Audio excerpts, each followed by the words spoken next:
All right. Hey, Mark from Mark Likes Planes. I want to share another story with you. One of the most popular videos on my channel is Beating Up the Skies Over St. Barts. I want to give you a little behind the scenes and history of how that came to be. At the time, I was working for Lewis Air Legends, which is owned by a Texas oil man here in San Antonio, Rod Lewis, and he's got the finest privately owned warbird collection in the world: Glacier Girl, Rare Bear, just to name a couple. He's got Bearcats and Mustangs and B-25s and just an incredible collection. A couple Tiger Cats, and he was friends with another guy from Houston who has a collection of warbirds called Texas Flying Legends. And the guy in Houston was also a big sailboat racer, and he had a huge sailboat. I don't remember how big it was because I only saw it from the air.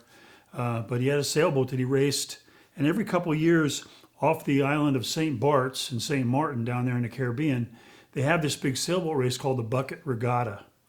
And this guy from Houston would take his boat down there, and he took some of his warbirds and did a little air show down there along with the Bucket Regatta. Well, he convinced Mr. Lewis to go, so he brought us. So Lewis Air Legends took a B-25 and two Tiger Cats. That's the F7F Grumman Tiger Cat.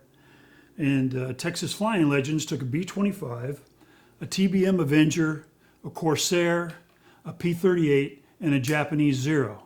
So he had 8 pretty cool warbirds that made the trip from Texas, island hopping, all the way down to an island called Anguilla, which is about 20 miles west of St. Barts and St. Martin. And that's where we staged, because that was the only place where there was an airport, a private airport, available with a big enough ramp for 8 warbirds to stage and refuel and maintenance and everything that went on with that. So that's where we all flew to and staged from. So the day of the race, there was also an air show that all 8 airplanes participated in. And then after the air show, we arranged to do flybys in that famous airport at St. Barts that everybody knows about, that little airport that you come down the hill and land. I don't remember how long it is. It's very short. And you just did flybys one after another for about an hour, putting on an air show.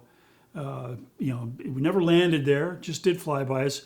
I was positioned down at the far, I believe it's the northeast corner of the airstrip where the windsock was. I was standing inside the concrete pad where the windsock was, and just caught them flying by one after another, one after. It's really cool because they got down low, they had smoke on.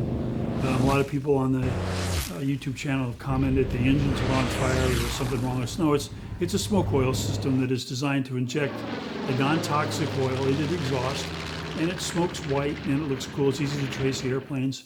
So most of the airplanes had the smoke on, and it was just cool. We had onboards going, cut together a pretty cool piece. And the reason that the YouTube channel video says with no music is because when I first put it together, I had a soundtrack on there. It was kind of an epic, kind of soundtrack.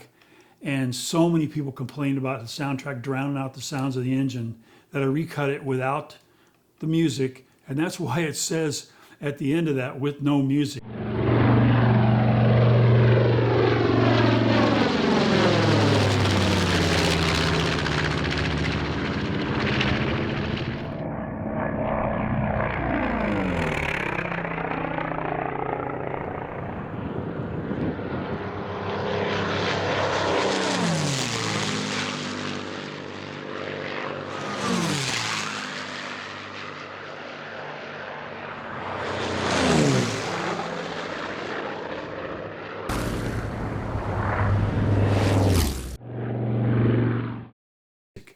Certainly the music from the engine sounds is what everybody loves, and that's what most people now comment on is how cool it sounds.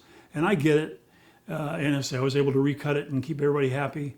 And that is the story behind the scenes of the St. Barts flybys, Beating Up the Skies Over St. Barts. And by the way, that took place in 2015. That's when we went down there. So there you have it.